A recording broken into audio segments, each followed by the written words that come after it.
Yeah, we are live with another one of my favorite people, Miss Reverend Dr. Linda Smith, and we're here at the Martin Luther King Jr. Memorial Baptist Church. And I started telling you how grateful I am that we've been doing this work together, and we didn't start out doing the work together. We've been leading this Better Together Empowerment Series for 2 years within the National Black MBA Association with my company, It's All Bigger Than Me. But, you know, we did some work together regarding MLK. Regarding the 60th anniversary of MLK's March on Washington, the I Have a Dream speech, right? And what you said is, this is not a commemoration, this is a continuation. What are we going to do to continue the dream? And so we brought in that energy. Like, this is a mountaintop experience that we're on. We're taking people on a journey and an opportunity to truly manifest our own dreams. Mm-hmm. Why was that part so important to you, this manifestation of our dreams, and saying it's not over? Like, we are the dreams manifested. We get to continue the dream by manifesting our own. Well, it's important because the dream has not yet been realized. We do all have this vision in terms of what we want the world to be like, what we want our communities to be like. But the continuation is about giving voice to issues that matters in the lives of people. And I love the work of community building, community healing is so important, because over the years we've carried so much trauma from each generation to another generation, and somewhere we have to end that. We have to be healed from it, because we know hurt people, and when we're not healed, we find ourselves hurting each other over and over again, as opposed to doing the deeper work of the continuation of the dream of Dr. King. And I think Dr. King words were always, it was about ushering in the power of peace within our individual lives, but also in our community and ultimately in our world. I love that. And I actually, like you say it so calm, and you always say, our individual lives, in our community, and in our world. But it's literally that simple. We can change the world. We can change our community. But it starts with us as individuals. Like, we talk about changing systems. We are the system, right? Yes. We lean in, right? Because being in, that is the win. Being in, deciding that I'm going to, I think you said something during one of our earlier sessions, I'm going to focus on me today. I'm going to do this thing that's going to allow me to achieve my dream. Yes. So here's the reality of life, is that we are what we take into the community. If we're healed from brokenness, from past traumas, we take more peace into the world. So that's why starting with each person individually really has an impact on the greater whole of the community. Dr. King said that we're interconnected together. And so what does that mean for us? How do we present ourselves to the community? So the important work of knowing what hurts me and how I've been harmed, and finding healing for that, then now I take into the community a different story. And so I think that's really powerful. I like the work that you've been doing, is because I think what it does is it allows all of us to be able to tell our stories. Stories are very powerful. Stories are who we are. Yes. The pain, the brokenness, the healing, and the hope. And it validates our humanness over and over again, that we are somebody and that we belong, and togetherness is what brings about the change and the transformation and ultimately the liberation of our communities as we go forward. I love it. You just used another of my favorite words. She said liberation, right? And what we've been saying is, like, free your mind and success will follow. Like, free your mind, clear those old things out. Like you said, create a space where you can truly see yourself clearly, and then take it to the next level, so that ripple effect, that, like whatever you have inside of you, the goodness, the joy, the positive energy that's in you, there is a ripple effect. There is a contagion. We call it the sage contagion. But there's also a saboteur or a negative contagion, like you said. So it works both ways. And which one do you want to be? I want to be the one who people see Tracy and they're like, okay, she's showing up for the people. She's all about the people, right? She's gonna do as much as she can to put positive and joy and love into the universe, right? That's what we can all do. Absolutely. One of the biblical passages that I often think about comes from Deuteronomy chapter 6, and it says, "Choose whether you choose life or death." And so, and sometimes people think about that as physically, but you got to think about that as spiritually. Today, do I choose to live life and be life? In other words, do I choose to live in joy and peace and possibility? Or do I choose to live death in fear and shame and all of those things that really destroys our being? But I think the power of just really having those conversations and keeping those conversations as a priority in our lives, and really unleashing the potential and the possibility that lies dormant in each of us, because we've allowed the space of darkness to control our lives. One author says that we have many layers. We're like an onion. Yes. And it has many layers on it. And so, life is this journey, and we have to continue to remove the layers that are destructive, that's dark, that's rotten, and in order to get to the pure heart of the onion. So I think our lives it's not simple, but it's complex. But it requires that we each have compassion for ourselves. And when we have compassion for ourselves, that means we're caring for ourselves in a powerful, life-giving way. This woman is literally one of my favorite. Every time I have a conversation with you, it's a confirmation conversation. Like, God pours into all of us. You talk about the spirit. I talk about the science, right? We know what the research said. The research is proven. And spiritually, my heart has just always been clear, right, about those universal truths, the things that we know to be true. So to have you bring that beautiful parallel, right, to the scientific and the spiritual, those universal truths, as well as the cultural, that says, hey, we do this tribally, we do this together, and that is everything. It actually changes everything, right, when you're in a position to truly transform. So my overflow of gratitude, you think we've been here to help other people? You've been helping me. Everybody in this room, it's their vulnerability, their openness, their transparency. It has been such a joy and such an honor to be in this space. You keep saying, Tracy, you're leading this. And I'm like, we are co-facilitating the thing. We're co-creating this together. And it's just been so beautiful. So thank you. Thank you. Yes, Thank you. This is lovely.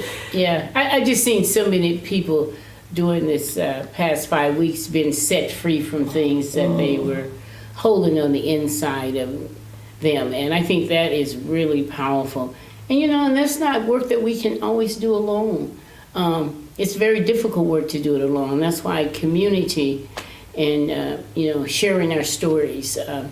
My story might impact your life, and when I tell it, it opens another individual up to saying, yeah, I was in that situation, but I also know that I can rise from it. So I think that's the impact of people just being set free. Totally agree. And you brought this out because I got sometimes a little surplus of energy, and so you brought this out and you taught me how to.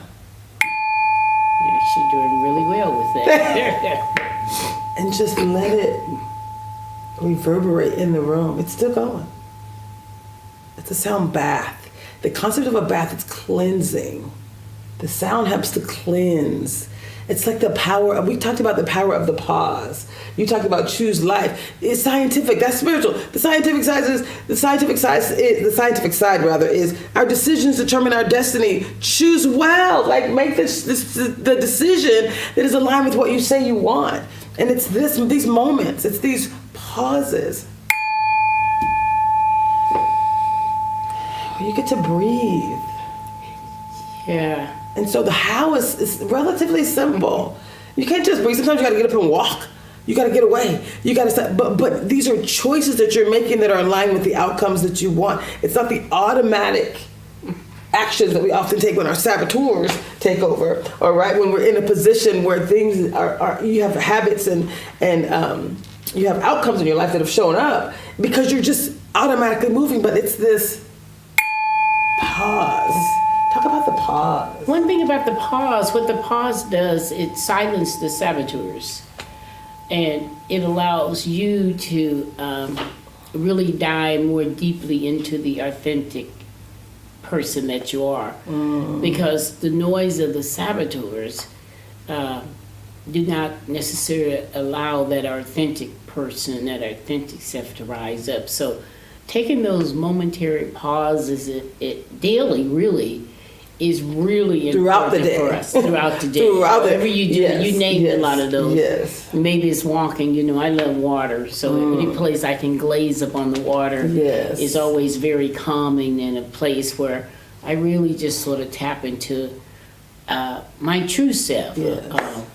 And the saboteurs sort of hide for a moment. So the more we do that, the more we can put a stillness to the saboteurs. And then the saboteurs are not always bad, because sometimes they bring us to a conscious awakening of sometimes things that we're doing to sabotage our own self. So I love it. And we've talked about this.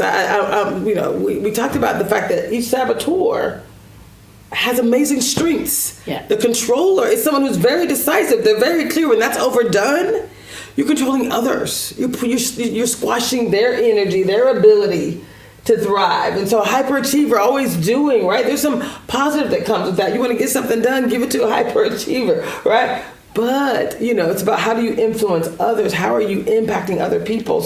And how are you impacting yourself? Are you overdoing to the point where it's too much? You're stressing yourself out. There's anxiety about things.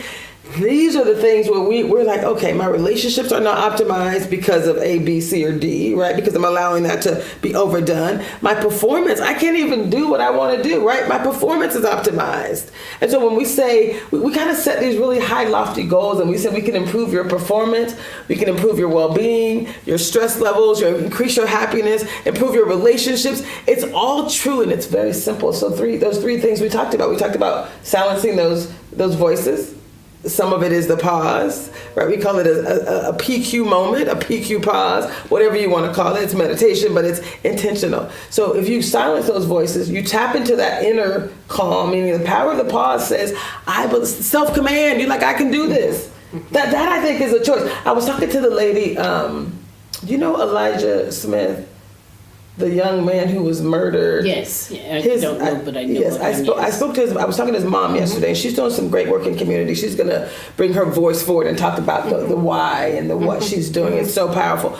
But I was talking to her last night, and we were both just aligning. It was kind of like this type of conversation where it's just we get to create the outcome in community as we decide, you know what, I can do differently. I can be differently. I can show up differently. And as we as individuals decide that's our new normal, that's how communities change. That's how the world changes, but it does start within. Yeah, well, you said a lot of powerful things there. And so one of the things about the saboteurs is just not letting them become who we are. In other words, once you identify those and know those, it gives you something to also check in with yourself on. That I'm not sort of slipping back into the old place of controlling or not allowing other people to share their voices. So it's sort of like it keeps you in check with who you are, lovingly in check, because you're not conjudging yourself. Yeah, right. You just said, I see you. No, I'm not doing that today. I'm choosing differently. But also to know that you can't do this work by yourself. That there are other people, even in the organization. If you're the manager over someone, your greatest goal is to how do you empower each person to be their best. Us in life, those of us who work in community, our goal is to help our community to be the very best that they can and live life to its fully. So I think that's really important. And just to touch on another thing that you talked about, talking to those people in community, like Elijah's mother and what she's doing. I think that's going to be really powerful in a documentary so that people can see and know, what's going on, and that itself is empowering. That itself enables others to say, hey, out of my pain, I've given life to someone else. So his life was not in vain. I'm sorry and sad that his life ended the way that it did, but his mother has said, no, it's not going to be in vain, because the pain that I've had to endure with losing him, the whole family, the community. The community. Yeah, the community. So now we will keep him alive by, the things that he has started, the things that he was really empowering the community as a young leader, will continue to be a voice for change and transformation and liberation in our community. So, I love that. I love it. I love it so much. So I just want to say thank you. Thank you. There's so much more to come. We'll be back here at 6:00 today. Okay. But we are turning this into a documentary. That's why I'm wearing the same outfit. For post-production. But real quick, we have to stop. Why did you think we're still recording, yes? Why did you think when I mentioned I got some divine inspiration about this documentary for this series, but bringing other pieces in, why did you think that was so important as far as us establishing a new normal? Like, this is what success looks like, y'all. These are not isolated incidents that we can bring back control, that we can be liberated, that we can be set free. Like, your story and your journey is going to set someone else free. There's a contagion that comes with that. So why is it so important that we package this up in such a way and we invite people to tell their story? Like in a tangible documentary, in a book, and here are the steps. We're laying out steps. So you can't be like, I'm not sure what to do. No, here is we know the what. We know the how. And that's really what this has been about. Giving people a very clear step-by-step process on what they can do for their own personal liberation and their community. Healing and empowerment. Well, I think it's important because, too often we do work in silo. And so we don't impact the greater community. I think this is more about impacting the greater community. So, and it's not in silo. It's a village. It's like it takes a village to raise a child. It takes a village to transform and liberate a community. So that's how I see the importance of this work, in particular making the documentary. So it'll keep transforming itself, it'll keep available to be exposed to other people, and I think that's how we carry forth our generational greatness. Exactly. It's about, leaving this a kind of legacy. work. Yeah, so people aren't there's no confusion. You don't have to start over, There you go. Don't have to start over. I love it. Thank you. Like I said, you've been such an inspiration to me. Thank you. I am so blessed. I choke up sometimes when I think about how God is just wow, what a blessing, and to be in this space, to be at. Well, we're grateful that we can share this space. Thank you. Because it is this space for the community. It's like I always tell the congregation, it's not our space. It's the space that God has given us, and to share with the community. And however we do that, through our feeding program, through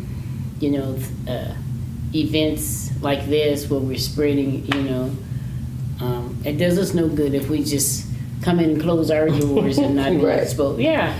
So that's also why we do all these live broadcasts, because this is not an echo chamber where we want you to come in and only the people who are a member of my church or this church or that group or this group or whatever. You missed the thing. We want it to be available for you. We want it to be out there and available. And I think it's the epitome of what the work that Dr. King did was really, Dr. King was about unity, pulling people together. And that's why when we talked earlier about the continuation of the dream of the dream was not done in silo. It was about drawing from the greatness of each person, and in that process, helping us to continue to move onward and upward towards, my language is towards the greater things, because I always know that God has something greater every day. Greater. I love it. Getting better, getting greater, y'all. We're going to throw that in there. That's exactly right. I love it. This church here, the last time I was here, somebody was making a vegetable soup, and he said, you guys we're talking about getting better, getting healthier, happier, wealthier, and wiser. And this man was like, oh, we're doing a garden. MLK is, I mean, they're not just talking about it. This woman is showing up in community every week, deep, going deep, coaching me, loving me up, just in her presence, and so many other ways.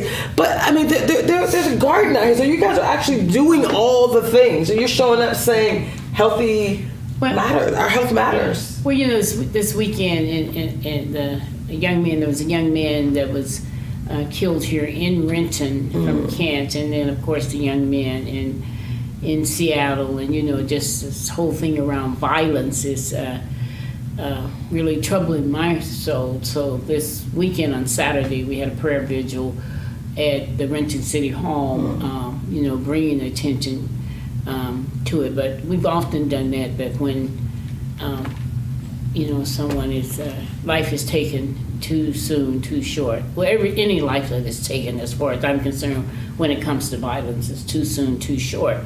But I think it's, for me, as a prophetic leader, I have to give voice to things that matters. And so one of the things is like really giving voice to things that matter in the lives of our people. But, you know, we got to figure out how to bring about peace, how to lay down the weapons of destructions, and continue to, as we're doing in this work, is to pick up the armor of life. So, yeah. So. I love it so much. Thank you. I love her. More to come, y'all. Thank you.